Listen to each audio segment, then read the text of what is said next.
Good luck to you. Yeah, you too. I'm gonna activate Danger Vibe Check. Excuse me? You heard me! Now roll!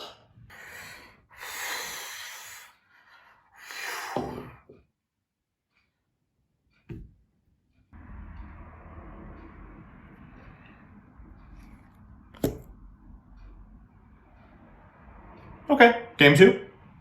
Hey everybody, Joseph Rothschild here, aka MBT, back again with another episode of 10-Minute Testing. This week we're going to be taking a look at the forgotten, alienated decks of the most recent ban list. I'm talking about those 2014 playable piles whose hits were definitely reverted exclusively because 3 minutes before the list went to print, an intern said, "Hey, what's Inzector Dragonfly doing on here?" First on this list is an archetype that, alongside an unlimit of one of its most powerful tools, continues to enjoy the occasional spurt of support from the teat of Konami. Presenting Gravekeepers. So here's the list, and don't even bother commenting about extravagance, I've already banned the word from my channel. As always, I'll give you a background about the archetype, a little bit of a discussion about what I hope the deck can do, and of course, the card by card.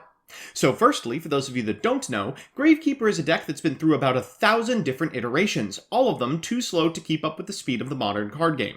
It's also an archetype with the highest concentration of cards that set off alarm bells. This pile has a Tribal Judgment, a Tribal Vanities, a Tribal Delinquent Duo, and a Tribal Sixth Sense, a lineup so terrifying you probably didn't even realize the fourth one was a lie. Pair that with some of the format's least fair cards for fledgling rogue decks, Super Polymerization, Pot of Extravagance, and Upstart Goblin, and we should be able to swipe some matches out from under the nose of meta. The new gift bequeathed onto this deck is a third copy of Royal Tribute, which is finally unlimited after a stint on the ban list so long that a child born on the day it was banned would now be old enough to fund a Slovakian crime syndicate by watching 18,000 ads interspersed throughout Elsa Spider-Man Finger Family videos.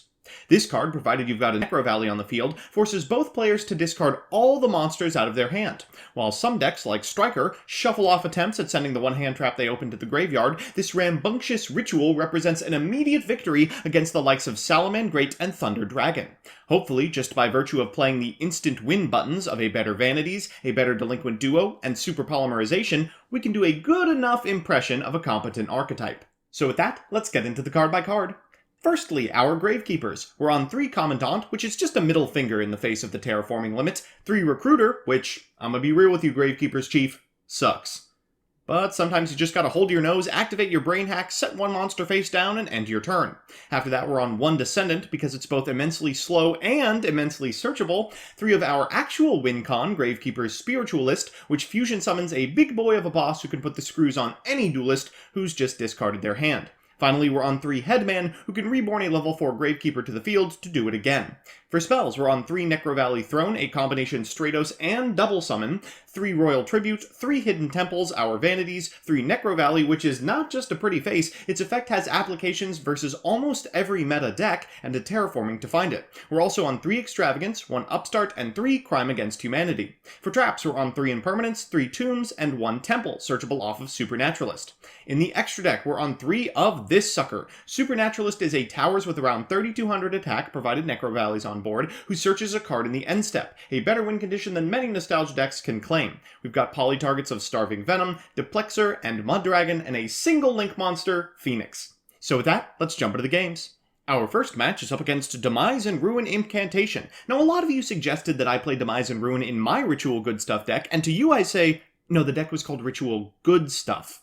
Our hand is okay, I don't like to see this many monsters, but remember, of course, Gravekeeper's Commandant immediately translates into a copy of Necro Valley, so our control deck should be fine. We're going first as well, which is great news for the player with an Imperial Tombs in their opener. We're going to lead with a copy of Commandant to get ourselves a copy of Necro Valley, then we'll normal summon a Spiritualist, activate the effect, go into Supernaturalist, set a card, activate Supernaturalist effect, and add a copy of Hidden Temples. Hopefully we should have this wrapped up next turn. Our opponent's going to activate Chalice Slime for Candle from deck, and boy, I've been there. They're going to activate Breaking and Cycle, we'll negate the cycle, and thankfully they don't have another ritual spell. That's what happens when you only have 3 copies. They'll take 25 and pass it back to us. We'll lead with an Upstart Goblin into an Extravagance. Isn't that how it always goes? We'll use Headman to bring back Commandant for more damage, and then attack over this copy of Candle directly for 32 and 21, activating our Vanities in main phase 2 to seal the entire game up.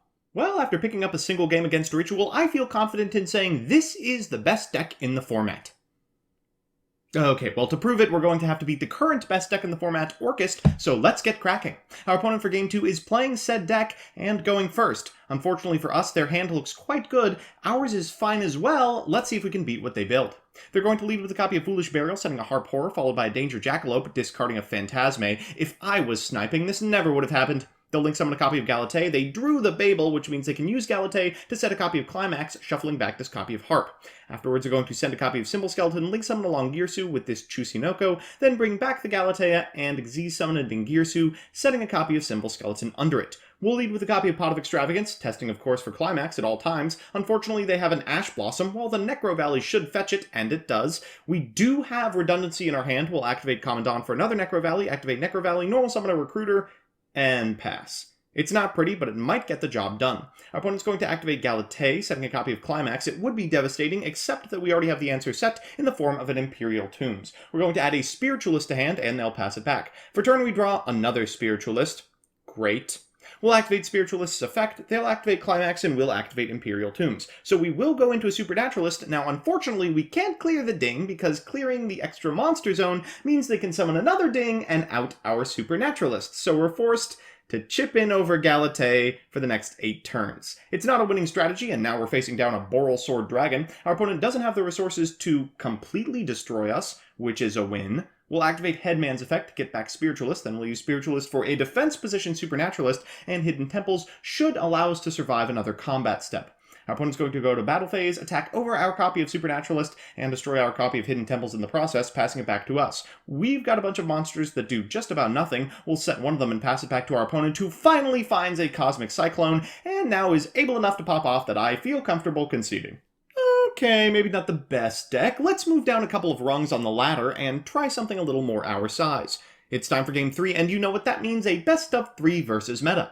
Our opponent is playing Salamangreat, one of the matchups in which Necro Valley is a legitimate floodgate, and oh my goodness, Royal Tribute has made its first appearance. Not only once, but twice in our opener. Well, if they find one Roar, they can't negate 2. Our opponent's going first. They're going to start by normal summoning a copy of Jack Jaguar. After that, they're going to set a copy of Will of the Salamangreat and link summon a Balinx. They'll activate Balinx's effect, activate Sanctuary, link summon another Balinx, use Jack Jaguar's effect to return the Balinx, then activate Sea Archiver's effect, go into Sunlight Wolf, activate Will of the Salamangreat for Jack Jaguar, returning the Balinx and ending on another Sunlight Wolf. I don't know much about Salamangreat, but that doesn't seem right. We're going to lead with a copy of Necro Valley, then we will fusion summon a copy of Supernaturalist, attacking into this copy of Sunlight Wolf and following it up with a Royal Tribute to destroy the remainder of our opponent's hand. They're going to draw for turn, it's a Spinny. They'll normal summon the Spinny, link summon a Balinx, and then activate Spinny's effect, only to find out that Necro Valley is an intensely unfair card. So it's time for Game 2, and our opponent now knows what we're up to. Unfortunately for our opponent, it doesn't matter how many Roars you search. It doesn't matter how stacked your opener is. If I've got Super Polymerization, we are just playing a different game. They're going to lead with a copy of Signet Mining, discarding a Sea Archiver, must be nice for a Gazelle, followed by a Circle, adding a copy of Foxy to hand. They're going to normal summon Foxy and find off the top a Spinny. Wow! Afterwards, they're going to link summon a copy of Balinx, adding a copy of Sanctuary to hand, and activating the effect of Gazelle at the same time. They're going to activate both the Grave effect of Sea Archiver and the effect of Gazelle, specialing the Sea Archiver, and sending a copy of Roar to the Graveyard. They're going to activate Sanctuary before link summoning a Sunlight Wolf and bringing back Spinny. This allows them to both add the Gazelle back to hand and Z-summon a Mirage Stalio. They'll reincarnation summon a Sunlight Wolf, which triggers the Roar, add the Circle back to hand, end on a Heat Leo with a linked Jack Jaguar and 4 set. Let's see what we can do. We're going to lead with a Super Polymerization, unsurprisingly, for Duplexer. Our opponent's going to get a Gazelle off of this, but it's not that big of a deal. We're going to activate Headman's effect, but we're going to eat an Infinite Impermanence in the process, make note of the zone, and Circle as well. We're going to activate Necro Valley Throne for a copy of Commandant. I figure they probably have one Rage set, and we have something close. A Cosmic Cyclone does effectively the same thing, which means this backup Necro Valley is great. In main phase 2, we're going to set a copy of Imperial Tombs and pass it back to our opponent. Our opponent's going to normal summon a copy of Foxy. We will Imperial Tombs that. It's basically the only threatening thing remaining, and they'll activate Spinny's effect only to find that with their graveyard shut off, they are absolutely dead. So we're back with the deck, and after that best of 3, I'm willing to write the Orcust one up to dumb luck and say this thing's got 90% win rates across the board, baby. Right? Let's do the pros and cons. First, the pros. 1, it's consistent. Now, I know that's not very surprising for a deck that's playing about 16 different ways to find Necro Valley, but ending on Supernaturalist and an unfair card is pretty standard. 2, it's adaptable. Since your bevy of broken cards all do radically different things, you can tailor your answers to your opponent. Vanities for Orcust, Royal Tribute for Salamangreat, for example. And 3, it can play through hand traps. Since you are on a wealth of searchers and your only real choke is landing a Necro Valley, it's going to be hard for opponents to stop you from setting up a Banish lock and passing. And the cons. 1. The downside of being adaptable is that you're also at war with yourself. Sometimes you have a bunch of ways to find tombs against Guru, sometimes you're loaded up on Tribute versus Sky Striker. 2. While you've got no problem finding Necro Valley, it's quite hard to keep one on the table, which you need for Temple's locks. Sure, you can play more copies of the Temple Trap, but that doesn't increase the likelihood too much. And 3, it's just not doing anything as powerful as the Tier 1 decks. Instant win buttons can only do so much, and if your opponent is able to out your lock of choice, you're screwed. All in all, it's a nostalgic deck with access to some incredibly interesting options, but it's not going to break out of the local scene anytime soon. So that's that. While I appreciate all of my viewers, a special thanks to my patrons, especially Tyler Slacks, Crispy, Sir Tachyon, Mika Reichman, Distrin, Lucas Geardis, Adam Trevino, 2nd, Lieutenant Labcoat, Fighting Fang Wong, Meatmoto27, Burrito Man 93, Adrian Bra, Adam Sunquist, Isaac Jackson, and Donnie Fillerup. If you like what you see, please consider subscribing, and if you want to be part of the process, follow me on Twitch as well. Otherwise, I'll see you next time.